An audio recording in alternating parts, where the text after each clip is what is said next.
అదే RTV app వార్తల్ని క్షణాల్లో చదివే అవకాశం ఉంటుంది. ఒక న్యూస్ పేపర్, ఒక టెలివిజన్ ఛానల్ మీ చేతుల్లో ఎప్పుడూ ఉంటాయి.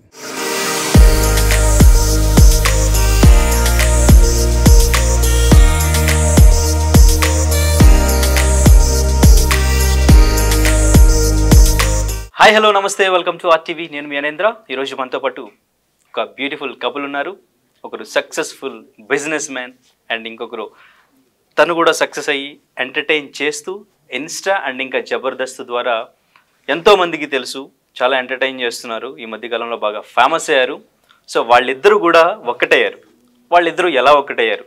దాదాపు 600 ఫ్రాంచైజెస్ ఓపెన్ చేసి సో అందరికీ కూడా తను నిరుద్యోగం ఉన్న వాళ్ళందరికీ తన కంపెనీలో జాబ్స్ ఇస్తూ ఎంతోమందికి ఉపాధి కల్పించినటువంటి నవీన్ రెడ్డి ఈరోజు మనతో పాటు ఉన్నారు. అండ్ ఇంకా శ్రీదేవి ఆ రోజు. సో తన గురించి కూడా మీకు చాలామందికి తెలుసు. Hello, hi. హాయ్. మీ గురించి అసలు నాకు చాలా ఇంట్రెస్ట్ అనిపించింది. నాకు మిమ్మల్ని తలుచుకోవడం కానీ ఇంటర్వ్యూ చేద్దాం అన్నప్పుడు దేశముద్రలో అలీగారి స్టోరీ తెలుసుకోవాలన్నప్పుడు ఆయన వాడు చెప్తాడు కదా, ప్రతి క్షణం ట్విస్ట్లు, షాక్లు, ప్రతి సీను క్లైమాక్స్లా ఉంటుందని నాకు అదే డైలాగ్ గుర్తొచ్చింది. ఎందుకంటే మీ ఇన్సిడెంట్ జరిగినప్పుడు నేను అప్పుడు మొత్తం కవర్ చేశాను. మీ రీల్స్ నేను రీసెంట్గా జబర్దస్త్ చాలా ఎంజాయ్ చేస్తున్నాను, చాలా బాగా చేస్తున్నారు అనిపించింది. బట్ మీ ఇద్దరు ఎప్పుడు ఒక్కటయ్యారు? నేను రీసెంట్ ఇష్యూ జరిగిన తర్వాత నేను చూశాను మీ ఇద్దరు మ్యారేజ్ చేసుకున్నారు. నేను షాక్ అయ్యాను. అసలు ఆ రోజే నేను కాంటాక్ట్ అయ్యాను. బట్ ఈ రోజుకి మీరు ఇక్కడికి వచ్చారనమాట. ఫస్ట్ ఆఫ్ ఆల్ ఎట్లా కలిసారు అనేది మీరు ప్రీవియస్ ఇంటర్వ్యూలో చెప్పారు, చూశాను నేను. సో కానీ మీకు రిలేషన్ మ్యారేజ్ వరకు వెళ్ళి అంత 40 days అయింది మ్యారేజ్ అయ్యి. 40 days. సో ఎట్లా మ్యారేజ్ వరకు, ఎంత టైంలో మీరు మ్యారేజ్ వరకు వెళ్ళారు? లవ్ మ్యారేజేనా? Of course. ఓకే. సో ఎట్లా కనెక్ట్ అయ్యారు అసలు? ఎవరు స్టార్ట్ చేసినా? ఓకే. సో జనరల్గా ఆయన బిజినెస్ ప్రమోషన్ కోసం రీచ్ అయ్యారు. సో కంప్లీట్గా తన బిజినెస్ అంబాసిడర్గా అనౌన్స్ చేద్దాం అనుకున్నారు అనమాట. నెక్స్ట్ ఏ ప్రమోషన్స్ వచ్చినా సరే నేనే చేయాలి అని. సో ఆ థాట్ ప్రాసెస్లో కొన్ని మేము థాట్స్ షేర్ చేసుకోవడం కానీ, మాకు కొన్ని సిమిలారిటీస్ మ్యాచ్ అవ్వడం కానీ అదైంది. And at the same time అదే టైంకి నేను ఇంట్లో మ్యారేజ్ ప్రపోజల్స్ వస్తున్నాయి, తను కూడా మ్యారేజ్కి రెడీగా ఉన్నారు. సో మాకు ఆ డిస్కషన్ అయింది. సో థాట్ ఆఫ్ ఎందుకు ఇద్దరం మ్యారేజ్ చేసుకోవద్దు. అండ్ నాకు కూడా బిజినెస్ సైడ్ చాలా ఇంట్రెస్ట్ అనమాట చిన్నప్పటి నుంచి. సో వీ కెన్ కొలాబ్, బాగుంటుంది ఫ్యూచర్ కూడా అని. బిజినెస్ ఏ పార్ట్, మాకు సిమిలర్ థాట్స్ చాలా ఉన్నాయి పర్సనల్ లైఫ్లో కానీ, మేము వచ్చిన స్టేజ్ ఏదైతే ఉందో, ఫండమెంటల్స్, బ్యాక్గ్రౌండ్స్ ఏవైతే ఉన్నాయో అవి చాలా వాటికి సిమిలర్గా ఉన్నాయన్నమాట. సో అట్లా మాకు మ్యాచ్ అయింది. ఓకే. పరిచయం అయిన తర్వాత ఎంతకాలం మాట్లాడుకున్నారు? ఎట్లా అర్థం చేసుకున్నారు? ఏం అర్థమైంది?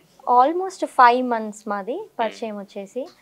ఫస్ట్ 2 months మాకు ఈ బిజినెస్ ప్రమోషన్ గురించి మాట్లాడుకున్నాము. తర్వాత నెక్స్ట్ ప్రమోషన్ అనుకున్నప్పుడు ఒక 3rd monthలో మాకు కొంచెం సిమిలారిటీస్ అట్లా మ్యాచ్ అవ్వడం, ప్రమోషన్ గురించి మాట్లాడుకోవడము, ఫ్యామిలీస్ గురించి షేర్ చేసుకోవడము, ఇంకా తన థాట్స్ ఎక్స్చేంజ్ చేసుకోవడం నాతో, అలా సిమిలర్గా కొన్ని మ్యాచ్ అయినాయి. సో ఆ తర్వాత వాళ్ళ ఇంట్లో మ్యారేజ్ ప్రపోజల్స్ వస్తున్నాయని నాకు తెలిసి, నేను మ్యారేజ్ కోసం చూస్తున్నానని తెలిసి తను నాకు మ్యారేజ్ ప్రపోజల్ పెట్టారు. సో నేను మా ఇంట్లో చెప్పి వాళ్ళ ఫ్యామిలీ వాళ్ళు, మా ఫ్యామిలీ వాళ్ళు మ్యూచువల్గా కూర్చొని మాట్లాడుకొని ఓకే చేసుకొని మ్యారేజ్ చేసుకుని. తన లవ్ చాలా వైల్డ్ ఉంటుంది తెలుసా మీకు? అయినా బ్రో, మీరు హీరోనా విలనా చెప్పండి? హీరోనా విలనా? చూసేవాళ్ళు హీరోనా విలనా? నవీన్ రెడ్డి అఫ్ కోర్స్ విలనే. విలనేనా? నాకు విలన్ అంటేనే ఇష్టం. Oh super. ఓకే. ఎట్లా ప్రపోజ్ చేశారు? ఫస్ట్ ఎవరు, మీరేనా? ప్రపోజ్ అంటే లవ్ ఏం లేదు, డైరెక్ట్ ఇప్పుడు వెనెవర్ వీఆర్ షేరింగ్ జర్నీ అనమాట. తను ఎలా వచ్చింది, ఏ ఫ్యామిలీ బ్యాక్గ్రౌండ్, ఏ సర్కమ్స్టెన్సెస్ నుంచి వచ్చింది, తన జర్నీ అంటే ఎక్కడి నుంచి ఎక్కడి వరకు ఎలా వచ్చింది ప్రజెంట్ ఉన్న స్టేజ్కి, అండ్ నా జర్నీ, అండ్ తన లైఫ్లో అప్ అండ్ డౌన్స్, నా లైఫ్లో అప్ అండ్ డౌన్స్. సో ఇలాంటివన్నీ డిస్కస్ చేసిన తర్వాత, సో ఫ్యూచర్లో తను ఇలాంటి పార్ట్నర్ ఉంటే ఫ్యూచర్లో ఏమైనా అప్ అండ్ డౌన్స్ వచ్చినా కానీ లైక్ వాళ్ళు అర్థం చేసుకోవడం అండ్ మనకి బ్యాక్గా సపోర్ట్ ఇవ్వడం, ఇవన్నీ ఫ్యూచర్కి బాగుంటాయి అని చెప్పేసి నేనే లైక్ ఇలా వై వీ వాంట్ మన ఇద్దరం ఎందుకు చేసుకోవద్దు అన్న టాపిక్ రైట్ చేయడం. Okay, right. మీ పాస్ట్ అయిపోయి 1 year అయిందా? గతగా అంటారా? యా. Okay, right. బట్ ఏంటంటే మీరు అక్కడ నుంచి ఓవర్కమ్ అవడానికి, ఎందుకంటే చెప్పాను కదా చాలా వైల్డ్ లవ్ మీదని, అంత లవ్ చేసి వెంటనే బయటికి రావడానికి, మనం లైఫ్ మళ్ళీ కొత్తగా స్టార్ట్ చేయాలి అనుకోవడానికి మీకు కొంచెం టైం పడుద్ది. ఆ టైం చాలా దారుణంగా ఉంటుంది నాకు తెలిసి, ఎందుకంటే సిన్సియర్ లవ్ చేసినప్పుడు. దాన్ని మీరు ఎట్లా ఓవర్కమ్ చేశారు? గోల్స్ అండి, కమిట్మెంట్స్ అంతే. మనకున్న కమిట్మెంట్స్ మనల్ని ఫార్వర్డ్ చేస్తాయి. సో అంటే నేను తీసుకున్న రిజల్యూషన్స్, కమిట్మెంట్స్ అలా ఉన్నది, అవే నన్ను ఫార్వర్డ్ అయ్యి ఓవర్కమ్ అయ్యేలా చేశాయి. బికాజ్ ఎందుకంటే అది చాలా మందికి మీరు చెప్తే అది ఇన్స్పైరింగ్ ఉంటుంది. లవ్ ఫెయిల్ అయిన తర్వాత చాలా మంది డిప్రెషన్ ఫీల్ అవుతుంటారు, అమ్మాయి దక్కలేదని సూసైడ్ వరకు వెళుతుంటారు, ఇట్లా చాలా మంది ఉన్నారు. బట్ మీరు వెంటనే ఎంత స్ట్రాంగ్గా లవ్ చేశారో అంత స్ట్రాంగ్గా మళ్ళీ డెసిషన్ తీసుకున్నారు, మ్యారేజ్ చేసుకున్నారు, బిజినెస్ని ఇంకా సక్సెస్ఫుల్గా ముందుకు తీసుకెళ్తున్నారు. సో మొత్తం అంత పాస్ట్ అంతా మర్చిపోవాలి, ఇంకా మనం పాస్ట్తో సంబంధం లేదు అని ఎప్పుడు ఎట్లా డిసైడ్ అయ్యి, అంటే స్ట్రగుల్ అయ్యారు ఏమన్నా ఆ డిప్రెషన్ లాంటిది అటువంటిది? అంటే లైక్ అంటే ఆ ఇంపాక్ట్ అనేది ఉన్నది 100%. బిజినెస్ డౌన్ అవ్వడం, ఇప్పుడు లాక్డౌన్ పీరియడ్లో 30-40 డేస్ బిజినెస్ షట్ డౌన్ ఉంటేనే చాలా మంది స్టిల్ కోలుకోని వాళ్ళు ఉన్నారు. అలాంటిది 7 months కంటిన్యూగా బిజినెస్ అంతా షట్ డౌన్ రెస్ట్లో ఉందంటే of course lot of challenges వస్తాయి అన్నమాట. వర్క్ రిలేటెడ్లో చాలా ప్రెజర్స్ ఉండేది. బట్ థింగ్ ఏంటంటే ఇప్పుడు ఒక ప్రాబ్లం వచ్చినప్పుడు ఇన్స్టెడ్ ఆఫ్ ఫోకసింగ్ అని అంటే ప్రాబ్లం మీద ఫోకస్ చేయకుండా దీన్ని ఏం చేస్తే ఓవర్కమ్ అవుతాం అని సొల్యూషన్ మీద థింక్ చేయడం స్టార్ట్ చేస్తే ఆటోమేటిక్గా మనకి హండ్రెడ్స్ ఆఫ్ న్యూ పాత్ మనకు కనిపిస్తుంది. సో నేను అదే చేశాను అనమాట. సో ఇప్పుడు ఈ సిచ్యువేషన్లో ఉన్నాము, సో ఏం చేస్తే ఓవర్కమ్ అవుతాము, ఏం చేయాలి అది డిసైడ్ అయ్యి దాని మీదనే ఫోకస్ చేశాను. Okay, right. So first of all మీరు కూడా చాలా గ్రేట్, ఎందుకంటే తన గురించి, తన స్టోరీ గురించి అందరికీ తెలిసిన తర్వాత మీరు తన ప్రొఫైల్ చెక్ చేసి ఉంటారు కదా, మ్యారేజ్ చేసుకుందాము అంటే. లేదు, తనే చెప్తారు నాకు, అంతవరకు నాకు తెలియదు అప్పటి వరకు తనకు ఒక పాస్ట్ ఉంది, ఇంత వైరల్ అయిందని చెప్పి తెలియదు నాకు. ఓకే, తెలిసిన తర్వాత ఎలా ఫీల్ అయ్యారు? పాస్ట్ లాగే ఫీల్ అయ్యాను. జనరల్గా నేను న్యూస్ అంతగా చూడను, ఇలా న్యూస్ ఏమన్నా వస్తే అసలు నేను పట్టించుకోను అనమాట. ఎందుకోసం అంటే 2 సైడ్ ఉంటుంది కాబట్టి మనం ఒక సైడే కంప్లీట్గా బ్యాలెన్స్ అవ్వలేము. సో తను నన్ను రీచ్ అయిన వే కానీ, నేను తనని చూసిందే నాకు మీద ఇంపాక్ట్ ఉంటుందిలే, కానీ పాస్ట్లోకి వెళ్ళి అవన్నీ చూసి అది నాకు ఇంపాక్ట్ ఉండదు. First impression is the best impression. నేను తన ఆఫీస్కి వెళ్ళినప్పుడు తను నన్ను రిసీవ్ చేసుకోవడం కానీ, యాజ్ ఎ ఇన్ఫ్లుయెన్సర్గా నేను వెళ్తే యాజ్ ఎ సీయూగా తను నన్ను రిసీవ్ చేసుకోవడం, మాట్లాడడం కానీ నాకు చాలా బాగా నచ్చింది. సో తను చెప్పేంత వరకు నాకు అదొక స్టోరీ ఉంది, అదొక పాస్ట్, అదొక ఇన్సిడెంట్ అని కూడా నాకు అసలు తెలియదు. చెప్పిన తర్వాత చిన్న చేంజ్ కూడా రాలేదా మీలో? I felt very happy. Okay, అందులో ఏముంది చెప్పినారు కదా, నాకు తెలియదు. ఫస్ట్ ఆఫ్ ఆల్ నేను ఆ వరల్డ్కి చాలా దూరంగా ఉన్నాను. నాకు తెలియదు అనుకొని తను షేర్ చేసుకోకుండా లేడు. హీ షేర్డ్ విత్ మీ, నాతో షేర్ చేసుకున్నారు. I'm happy for that. మీ పాస్ట్ని మీరు ఎలా కన్వే చేశారు దానికి? సేమ్ వాట్ ఎవర్ హ్యాపెండ్ అదే చెప్పి. ఓకే, సో చెప్పి మీ పాస్ట్ని చెప్పి ఏం చెప్పాలనుకున్నారు దానికి?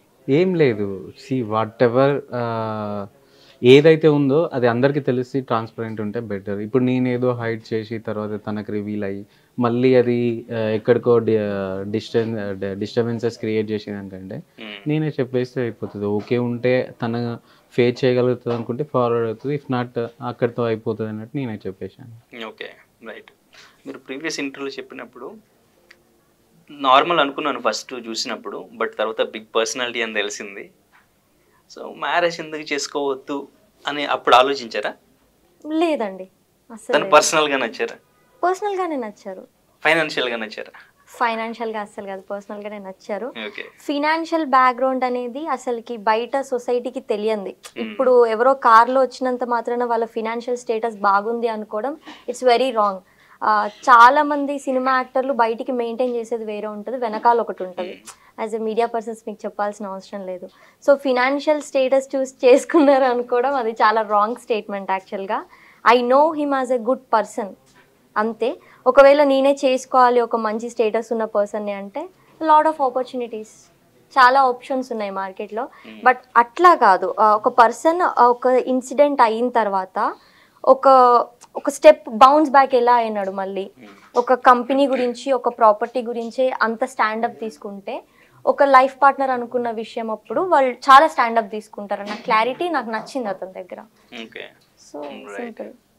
మీరు ఆలోచించరు, బట్ మీ పేరెంట్స్ ఆలోచిస్తారు కదా తన పాస్ట్ గురించి, తన న్యూస్లో ఇట్లా వచ్చిందంటే మా పాపను ఎట్లా చూసుకుంటాడు ఏంటో, అంటే నిజంగా తను మంచోడు అనేది, ఎంత మంచోడు ఎంత సాఫ్ట్గా ఉంటాడు అనేది తను వీడియో పెట్టిన తర్వాత తెలిసింది. కానీ అప్పుడు మాత్రం తను ఒక రౌడీ షీటర్ అన్న రేంజ్లో పోర్ట్రేట్ అయింది అప్పుడు.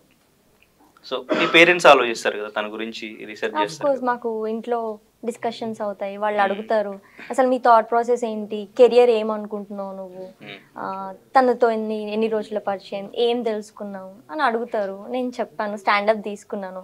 ఎందుకోసం అంటే నా ఫ్యామిలీని నేను కన్విన్స్ చేసుకోలేకపోతే తను వచ్చి ఎలా కన్విన్స్ చేయగలుగుతారు.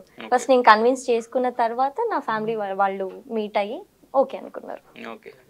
అంటే ఉండాల్సింది మేమిద్దరం కాబట్టి మాకు ఒపీనియన్స్ స్ట్రాంగ్ గా ఉంటే, మా బాండ్ స్ట్రాంగ్ గా ఉంటే మిగతా ఎవరు వచ్చినా మేము కాంప్రమైజ్ చేసుకోగలుగుతాం. సింపుల్. తన రీల్స్ చూస్తుంటారు మీరు, ఫాలో అవుతుంటారు. ప్రమోషన్ కి తను ఎంచుకోవడానికి రీజన్ నిజంగానే తన అంటే ఫాలోవర్స్ ఆర్ మీ టీ బ్రాండ్ అనేది ప్రమోట్ అవుద్దనా, లేదంటే కొంచెం మెల్లిగా తనకి పులిహార కల్పొచ్చానా? లేదు యాక్చువల్లీ అంటిల్ అండ్ అన్లెస్ మా ఇద్దరి మధ్యలో లైక్ డిస్కషన్స్ అయ్యే వరకు కూడా ఆ థాట్ ఏం లేదు. సో కంప్లీట్లీ ఏంటంటే మీరు తన రీల్స్లో ఫన్ కామెడీ ఇవి చూస్తున్నారు, బట్ నేను బిహైండ్ దట్ దాని వెనకాల ఉన్న బ్రెయిన్ని చూస్తున్నాను అనమాట. ఓకే, ఇప్పుడు అదంతా ఈజీ కాదనమాట. ఐడియాలజీ అనేది ఇంపార్టెంట్.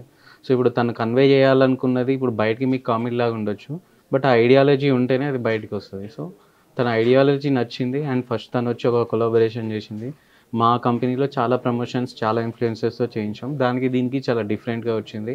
అండ్ నెక్స్ట్ ఫర్దర్గా చేసే కొలాబరేషన్స్ కూడా డిస్కషన్స్ అయినప్పుడు ఐడియాలజీ చూసి అండ్ తన వే ఆఫ్ థింకింగ్, థింగ్స్ని ఏ ప్రాస్పెక్టివ్లో చూస్తుంది, ఎలా చూస్తుంది, తను చూసే విధానం, తను అర్థం చేసుకోవడం, తన రిసీవింగ్, ఇలా ఫర్దర్గా ఫార్వర్డ్ అవుతుంటే అప్పుడు సో ఎందుకు తనే పార్ట్నర్ అయితే బెటర్ ఉంటుంది అన్న ఫీలింగ్ అప్పుడు జనరేట్ అయింది.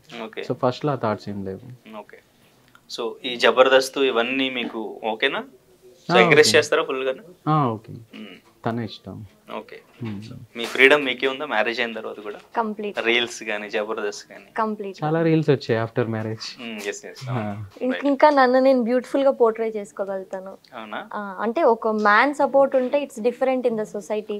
ఫిల్మ్ ఇండస్ట్రీ వెళ్ళినా ఎక్కడైనా సరే నేను చాలా బ్యూటిఫుల్ గా పోర్ట్రే చేసుకోగలుగుతా, ఇంకా నా లోపల స్కిల్స్ బయటకు వస్తాయి. ఓకే, ఇద్దరు శ్రీదేవులు మీ గ్రూప్ లో నాన్ స్టాప్ అసలు పంచులు బ్యాక్ టు బ్యాక్, అసలు చాలా ఎంటర్టైనింగ్ గా అనిపిస్తుంటుంది. జబర్దస్త్ ఎక్స్పీరియన్స్ ఎట్లా ఉంటుంది అసలు అక్కడ స్టేజ్ పర్ఫార్మెన్స్? అంటే మీరు ఇప్పుడు మ్యారేజ్ అయింది కాబట్టి ఫ్యామిలీకి టైం ఇవ్వాలి, మీరు రిహార్సల్స్ ఉంటాయి, మీకు స్క్రిప్ట్ ముందు ఇస్తారు. సో అదంతా ఎట్లా? ఆ క్రెడిట్ కంప్లీట్గా నేను డైరెక్షన్ డిపార్ట్మెంట్ వాళ్ళకి అండ్ నా టీమ్ లీడ్స్కి ఇస్తాను. ఎందుకోసం అంటే మా టీంలో ఉంది 3 విమెనే కాబట్టి, so they don't call us for rehearsals. అంటే మేము క్రిటికల్ సిచ్యువేషన్స్లో ఉన్నప్పుడు ఖచ్చితంగా రావాలి రిహార్సల్స్కి అని చెప్పారు. మా పార్ట్ ఎంతవరకు ఉందో దాని వరకు కంటెంట్ రాసి పెడతారు. మేము ఏ రోజైతే షూట్కి వెళ్తామో సో ఆ రోజు వాళ్ళు మాకు ప్రాక్టీస్ చేయిస్తారు అనమాట. సో మంత్లో మేము ఒక జస్ట్ 2-3 డేస్ ఉంటుంది షూట్, అంతే. దట్స్ అడ్జస్టబుల్, అంతా మేనేజ్ చేసుకునే సిచ్యువేషన్ ఏమి ఉండదు. సో ఇట్లా న్యూ కమర్స్కి సపోర్ట్ బాగుంటుందా అక్కడ? సీనియర్స్ ఆల్మోస్ట్ అందరూ కూడా తప్పకుండా. కార్తిక్ అన్న టీంలో ఇప్పుడు మేము చేసేదంతా కొత్త వాళ్ళమే. శ్రీదేవి అక్క ఇన్ఫ్లుయెన్సరే, నేను ఇన్స్టాగ్రామ్ త్రూ వచ్చాను. అంటే నేను ఎంతమందికి వెబ్ సిరీస్ చేసినా సరే నాకు ఈ టీవీ షో ప్లాట్ఫామ్ అనేది చాలా కొత్త కాబట్టి అఫ్ కోర్స్ నేను అక్కడ ఫ్రెషర్గానే వెళ్ళినాను. అక్కడ ఎక్స్పీరియన్స్ చాలా బాగుంటుంది.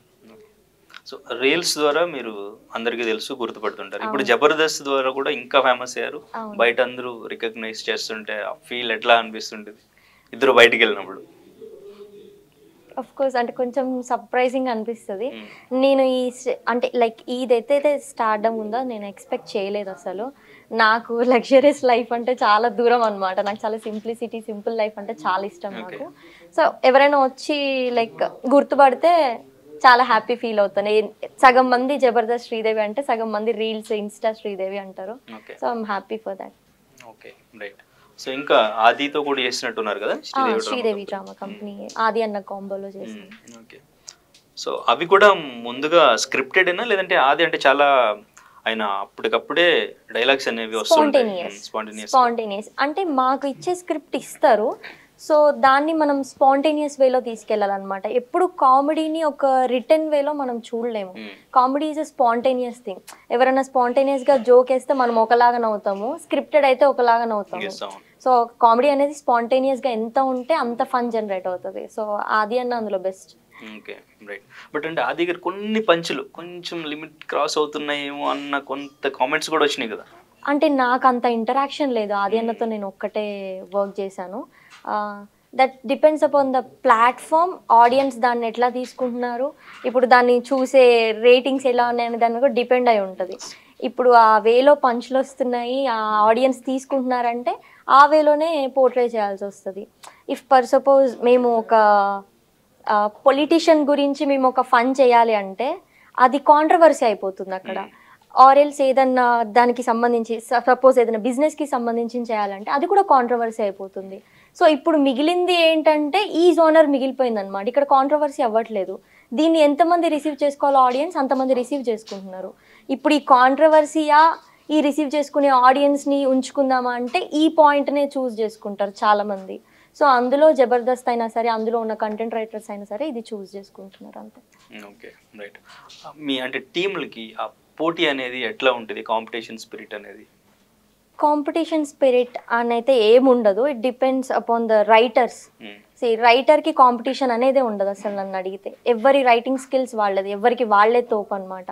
సో ఒక్కొక్కరి రైటింగ్ ఒక్కొక్కలాగా ఉంటుంది. ఇప్పుడు ఈరోజు ఒక స్కిట్ చూసి అంతకంటే బెస్ట్గా పర్ఫామ్ చేయాలి అనుకుంటారులే కానీ కాంపిటీషన్ లాగా అసలు ఫీల్ అవ్వరు. ఆర్టిస్ట్కైనా రైటర్కైనా ఒక కంటెంట్ పోర్ట్రే చేసే వాళ్ళకైనా అది కాంపిటీషన్ లాగా కాదు, బెస్ట్ ఇవ్వాలి మనం అనేది ఉంటుంది. ఓకే.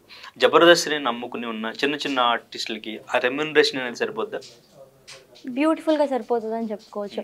యాక్చువల్గా జబర్దస్త్ మీకు ఎంత రెమ్యునరేషన్ ఇస్తుంది అన్నదానికంటే it's a very big platform. యాక్చువల్గా మీరు దాని నుంచి బయటికి వచ్చేస్తే మీకు లాట్ ఆఫ్ ఆపర్చునిటీస్ ఉంటాయి. ఎందుకంటే ఇప్పుడు మీరు రీల్స్ చేస్తే ఇన్స్టా శ్రీదేవి అనడం కంటే జబర్దస్త్ శ్రీదేవి అంటే అదొక ప్లాట్ఫామ్, అదొక బిరుదులాగా ఉంటుంది అనమాట కొంతమందికి. సో అదొక ప్లాట్ఫామ్. మీరు బయటికి వస్తే అందులో నుంచి చాలా ఆపర్చునిటీస్ ఉంటాయి. ఇప్పుడు మీరే అడిగినారు, మీరు జబర్దస్త్లో చేస్తున్నారు, ఆ రికగ్నైజేషన్ చాలా డిఫరెంట్గా ఉంటుంది. ఫైనాన్షియల్గా కూడా బాగుండాలి కదా? ఫైనాన్షియల్గా కూడా బాగానే ఉంటుంది. Okay right. సో అంటే ఇంకా ఆఫ్టర్ మ్యారేజ్ నవీన్ రెడ్డిలో మీరు ఏం అబ్జర్వ్ చేశారు, తనలో మీకు బాగా నచ్చింది ఏంటి? సింప్లిసిటీ. ఓకే. నేను ఎంత సింపుల్గా ఉండాలనుకుంటానో తను కూడా అంతే సింపుల్గా ఉంటారు. మీరు చూసిన నవీన్ రెడ్డి చాలా డిఫరెంట్, నేను చూస్తున్న నవీన్ చాలా డిఫరెంట్. సో యాక్చువల్గా అంటే అగ్రెసివ్, చాలా ఏమంటారు రౌడీ. జనరల్గా చెప్పాలంటే ఒక రౌడీకి ఒక కమెడియన్కి మధ్యలో రిలేషన్షిప్ చాలా బాగా వర్కౌట్ అవుతుంది ఏ మూవీలోనైనా చూస్తే. మాకు కూడా అట్లాగనే వర్కౌట్ అయింది. నేను కమెడియన్, మీరు తనని రౌడీ అన్న నాకు ప్రాబ్లం లేదు. సో అంటే మీరు చూసిన అగ్రెసివ్నెస్ నేను ఎప్పుడు నవీన్ లోపల చూడలేదు. He's very calm. వాళ్ళ టీంతో కానీ డౌన్ టు ఎర్త్, చాలా కూర్చొని డిస్కస్ చేయడం కానీ, ఎవరైనా వస్తే వాళ్ళని రిసీవ్ చేసుకునే పద్ధతి కానీ అది చాలా బాగుంటుంది. అతని సింప్లిసిటీ అంటే చాలా ఇష్టం. అండ్ క్లారిటీ అయితే అసలు నార్మల్ క్లారిటీగా చాలా పిచ్చా క్లారిటీ ఉంటుంది ఏదైనా విషయంలో. ఇది అంటే ఇది అంతే. పంక్చువాలిటీ కూడా. ఓకే. కాంప్రమైజ్ అవ్వరా అస్సలు? ఓకే. మరి ఇద్దరిలో కాంప్రమైజ్ అవ్వాల్సి వస్తే నేను అవుతాను. మీరే? తప్పేముంది? అది అన్నిసార్లు కాంప్రమైజ్ అవ్వడం అంటే కొంచెం ఇబ్బందే కదా? అన్నిసార్లు కాంప్రమైజ్ అవ్వాలి అనే సిచ్యువేషన్ వచ్చినప్పుడు అది ఖచ్చితంగా అతనికి అర్థమైపోతుంది. ఎందుకంటే నేను తను సేమ్ మెంటాలిటీలో ఉన్నాం కాబట్టి ఆ టైంకి కొంచెం మనం అగ్రెసివ్ అవుతున్నాం అంటే ఆ మొదలు ఇదేదో మనం కాంప్రమైజ్ అయ్యే విషయం అని ఆయనకు అర్థమైపోతుంది, కాంప్రమైజ్ అయిపోతారు. ఇంకా మాది 40 days జర్నీ మ్యారేజ్ తర్వాత కాబట్టి ఇంకా చాలా విషయాలు తెలియలేదు, తెలుసుకుంటున్నాం. ఓకే. అంటే రోజులు గడిచే కొద్దీ ఆ లవ్ అది ఎఫెక్షన్ ఎక్కువ అవుతుంది అంటారా, లేదంటే గొడవలు ఇట్లా స్టార్ట్ అవుతాయా? ఎందుకంటే చాలా మంది చెప్తూ ఉంటారు కదా రోజులు గడిచే కొద్దీ కొంచెం ఇంకా అంటే లవ్ పెరగాలని అయితే నేను ఎక్స్పెక్ట్ చేయట్లేదు. అఫ్ కోర్స్ ఇంకొక 1 year అయితే రెస్పాన్సిబిలిటీస్ పెరుగుతాయేమో. రెస్పాన్సిబిలిటీస్ తర్వాత మేబీ ఒక 5 years గ్యాప్ వచ్చిన తర్వాత మళ్ళీ లవ్ వస్తుందేమో. లైఫ్ లాంగ్ లవ్ ఉంటుందని అయితే నేను అసలు ఎక్స్పెక్ట్ చేయను. Very practical on this. మీరేమంటారు? లైఫ్ లాంగ్ లవ్ అంటే అసలు ఉండదంటారు? డిపెండ్స్ ఆన్ మూమెంట్స్ అంతే. మూమెంట్స్, దానికి స్పెసిఫిక్ టైం కావాలా, దానికి స్పెసిఫిక్ అటెన్షన్ కావాలా, అదంతా మనం ఎక్స్పెక్ట్ చేస్తే మనం హర్ట్ అయిపోతాం.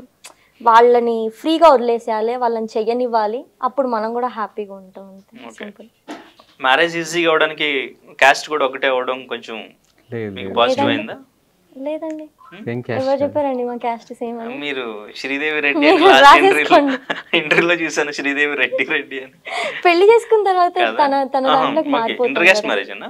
యా అవునండి. ఓ అవునా, రైట్. మరి ఫ్యామిలీస్ అంతా ఇప్పుడు ఓకేనా, హ్యాపీనా వాళ్ళు? ఓకే. హ్యాపీ. ప్రాపర్ ఎక్కడ మీది? మాది నల్గొండ, బట్ 2011 నుంచి హైదరాబాద్. హైదరాబాద్. మీరు మా ఫాదర్ వాళ్ళది వరంగల్, నేను బోర్న్ అండ్ బ్రాటప్ అంతా ఇక్కడే Hyderabad. Um. Okay, right.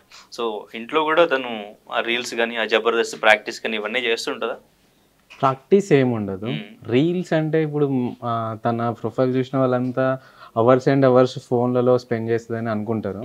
But తను ఏంటంటే మనతోనే ఉంటుంది, ఎప్పుడు చేస్తుందో తెలియదు. ఒక 5 minutes 10 minutesలో రీల్ చేసి పడేస్తుంది అంతే. దానికోసం మీరు పర్టికులర్ ఎంజాయ్ టైం చేస్తారా ఇప్పుడు? ఎందుకంటే చాలా రిజర్వ్డ్ గా ఉండే పర్సన్స్ కి కొంచెం ఈ రీల్స్, డాన్స్ ఇవి అన్ని చూసినప్పుడు కొంచెం ఎందుకు ఈ హడావుడి అనిపిస్తుంటది రిజర్వ్డ్ గా ఉండే వాళ్ళకి బేసిక్ గా. కానీ అది ఇష్టం ఉన్న వాళ్ళకి ఎంజాయ్ చేస్తారు. మీరు అది ఎంజాయ్ చేస్తారా? ఎంజాయ్ చేస్తాను డెఫినెట్. తన వర్క్ తను చేయడు. ఓకే, ఏమైనా సజెషన్లు ఇస్తుంటారా? లేదు ఇస్తారు. ఓకే, సో ఇద్దరు కలిసి రీల్స్ చేయలేదా? చేయలేదు. ఎందుకు యాక్సెప్ట్ చేయట్లేదా? ఆహా లేదు. తనకి ప్యాషన్ రీల్స్, నాకు కాదు కదా. Okay, right. So after marriage life అయితే చాలా హ్యాపీగా ఉన్నారు. కూల్, నాట్ అంటే హ్యాపీ అని చెప్పలేను, ప్రశాంతంగా ఉంది. ప్రశాంతంగా. బిఫోర్ లేదంత ప్రశాంతత ఉంది, ఇప్పుడు కొంచెం సపోర్ట్ దొరికింది కాబట్టి ఇప్పుడు ఇంకా ప్రశాంతంగా ఉంది. బిఫోర్ మీ మైండ్ లో ఎట్లా ఉండేది? అబ్బాయిలన్నా, లవ్ అన్నా, మ్యారేజ్ అన్నా మీ ఫీలింగ్ ఎట్లా ఉండేది? అబ్బాయిలు అంతా నేను ఎప్పుడు ఆలోచించలేదు, ఎందుకంటే నా హడావిడి నేనే ఉంటుండే. ఎప్పుడు ఆఫీస్కి వెళ్ళడము, నేను ఇండిపెండెంట్ విమెన్ కాబట్టి ఆఫీస్కి వెళ్ళడము, ఇంటికి రావడము, కుకింగ్, ఇదంతా నా హడావిడి నాకే ఉంటుండే. స్పెషల్గా అబ్బాయిల గురించి ఆలోచించాలి, లవ్కి టైం కేటాయించాలన్నంత లేదు. బట్ ఫ్యూచర్లో ఖచ్చితంగా ఒక పర్సన్ వస్తారు, ఆ పర్సన్ కోసం అయితే టైం స్పెండ్ చేయాలి, this is the right time to marriage అన్న క్లారిటీ అయితే నాకుంది. That's how. అంటే ఇప్పుడున్న జనరేషన్ బట్టి మ్యారేజెస్ అన్ని వర్కౌట్ అవ్వట్లేదు, ఎక్కువ కాలం కలిసి ఉండట్లేదు, ఇవన్నీ ఈ మధ్య కాలంలో ఎక్కువగా చూస్తున్నారు కదా. సో ఎవరిది రాంగ్, ఎవరిది రైట్, అసలు మనం మ్యారేజ్ చేసుకోవాలంటే ఎలా చూస్ చేసుకోవాలి, ఇటువంటి కన్ఫ్యూజన్లో ఎప్పుడు ఉండలేదా మీరు? లేదండి, అసలు నేను చాలా క్లారిటీగా ఉన్నాను. క్లారిటీగా నా విషయంలో నేను చాలా క్లారిటీగా ఉన్నాను. నాకు ఎవరు కావాలి, ఎంతవరకు కావాలి, ఎప్పటి వరకు కావాలి, అన్ని క్లారిటీగా ఉంటాయి నాకు. Okay, super. సో నేను చాలా రిజర్వ్డ్ అనమాట. రిజర్వ్డ్ పీపులే ఉంటారు, ఎవరు ఎంతవరకు ఉంటారో నాకు క్లారిటీ ఉంటుంది, అంతవరకు ఉంచేసుకుంటా అంతే. సేమ్ ఆయన కూడా అంతే, చాలా రిజర్వ్డ్ ఉంటారు. Okay, right. మరి ఇప్పుడు మీ బిజినెస్ మ్యాటర్స్ లో తను ఏమైనా ఇన్వాల్వ్ అవ్వడం, సజెషన్స్, అవుతుంది. ప్రమోషన్స్ అయితే ఇంకా చూసుకోవసరం లేదు, ఇన్స్టా మొత్తం మిస్టర్ ఇరానీ కూడా స్టార్ట్ చేసినారు కదా. సో ఏంటి, ఎటువంటి సజెషన్ చేస్తున్నారు ఇప్పుడు? తీసుకుంటున్నారా సజెషన్స్? లేదు నేను ఎప్పటి నుంచో నేను స్టార్ట్ చేశాను, నాకు చెప్పడం ఏంటి, ఇట్లా ఉంటుందా? లేదు, చెప్పేది వింటాను, అలా ఏముండదు. సో ఏమైనా ఎప్పుడైనా సజెషన్ చెప్తే వింటాను. Okay, right. సజెషన్స్ అనొద్దులే, Suggestions అనొద్దు కానీ డిస్కషన్ అవుతుంది. discussions డిస్కషన్ అయినప్పుడు నా పాయింట్స్ నేను రేస్ చేస్తాను, అది పర్ఫెక్ట్ అనిపిస్తే అమలు చేస్తారు. ఓకే, ఫ్యామిలీతో ఉంటున్నారా ఇండివిజువల్ గా? ఫ్యామిలీతోనేనా? Okay, right. సో ఎవరి టైమింగ్ అనేది వాళ్ళకి, ఇప్పుడు మీ టైమింగ్, మీ ఆఫీస్ టైమింగ్, ఫ్రాంచైజెస్ చూసుకుంటారా? Franchises monthly 2 days shoot Jabardasth. Okay, reels ఇంట్లోనే చేస్తారు. మీరు ఆ ఫ్రాంచైజెస్ అన్ని చూసుకుంటాము. ఓకే, నేను తీసుకెళ్ళారు కంప్లీట్ గా డే అంతా తనతోనే ఉంటాను. నేను తను ఆఫీస్కి వెళ్తే ఆఫీస్కి వెళ్తాను, లైక్ ఏదన్నా ఫ్రాంచైజ్ విజిట్ ఉంటే, అవుట్లెట్ విజిట్, తను ఎక్కడికి వెళ్తే అక్కడ మాక్సిమం ఆఫ్ ద టైం 80% నేను ఉంటాను, 20% ఇంట్లో. ఆ 1 month లో ఒక 3-4 times షూట్కి వెళ్తా అంతే. సో ఆఫ్టర్ మ్యారేజ్ ఏమైనా చేంజ్ అయిందా మీ లైఫ్? ఇలాంటివి టక్కుని చెప్పాలి మాస్టరు. ఆయన ఆలోచిస్తున్నాడు. అంటే చేంజ్ అంటే ఇప్పుడు డెఫినెట్ గా ఉంటుంది. నాకైతే పాజిటివ్ వేలోనే ఉన్నాయి చేంజెస్ అన్నీ కూడా. ఓకే, సో డిసిప్లిన్ కానీ, రెస్పాన్సిబిలిటీస్ కానీ అన్నీ ఇంకా, సో లైక్ అంటే ఇంకా ఇప్పటివరకు ఎలా అంటే ఒక విధంగా ఉంటుంది కెరీర్ ప్లాన్. ఇప్పుడు లైక్ మ్యారేజ్ అయ్యింది కాబట్టి ఫ్యూచర్ గురించి ఇంకొంచెం ఇప్పుడే ప్రీ ప్లాన్డ్గా అన్ని వర్క్ కానివ్వండి, ఫైనాన్షియల్ మ్యాటర్స్ కానివ్వండి, అన్నీ కొంచెం అడ్వాన్స్డ్గా ప్లాన్ చేసుకొని పెట్టుకోవాలి. ఎందుకంటే ఇప్పుడు ప్రాపర్ ప్లానింగ్ ఉంటేనే ఫ్యూచర్లో మనం ఎక్స్పెక్ట్ చేసే టైంని పక్కకు తీసి ఇవ్వగలుగుతాం. సో ఇప్పుడు ప్రాపర్ ప్లానింగ్ అనేది లేదనుకోండి, ఫ్యూచర్లో వాళ్ళు ఎక్స్పెక్ట్ చేసిన టైం మనం ఇవ్వలేం. సో దానికోసం కొంచెం డిసిప్లిన్ ఎక్సెట్రా కూడా చేంజెస్. పెళ్ళవుతున్న టైంలో మీ మైండ్ సెట్ ఎట్లా ఉండింది? ఏం లేదు, చాలా న్యూట్రల్ ఉంది.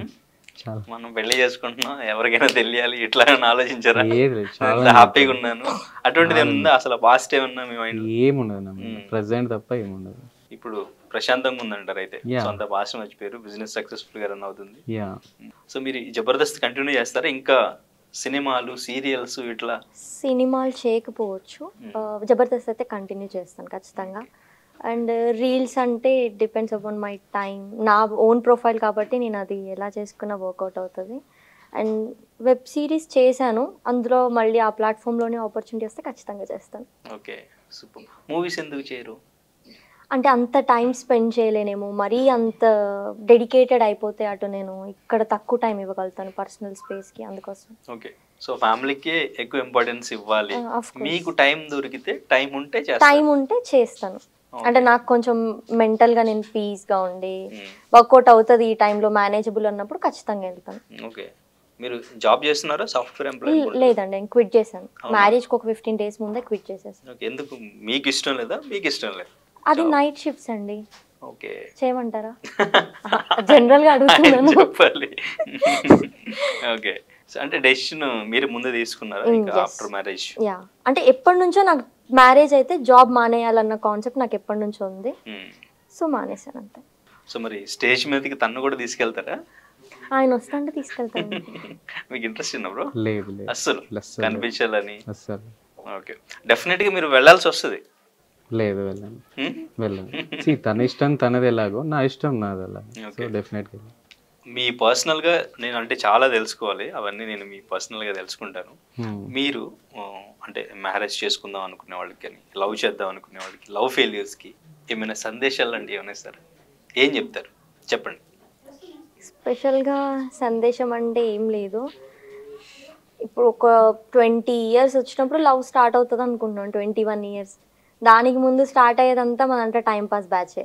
ఓకే, అఫ్ కోర్స్ ఆ 21 years తర్వాత స్టార్ట్ అయినా సరే చాలా మంది క్లారిటీతో ఉండరు. సో ఫస్ట్ ఆ క్లారిటీ తెచ్చుకోండి. పెళ్ళి చేసుకుంటారా, సింపుల్ అంతే. అంటే అది 3 years 4 years 1 year 1 month 1 day marriage చేసుకుంటారా, చేసుకోము అన్న ఉద్దేశం లేనప్పుడు కంటిన్యూ చేయకండి. అంత టైం వేస్ట్, అదంతా సింపుల్. ఆ క్లారిటీ ఒక్కటి ఉంచుకోండి అంతే.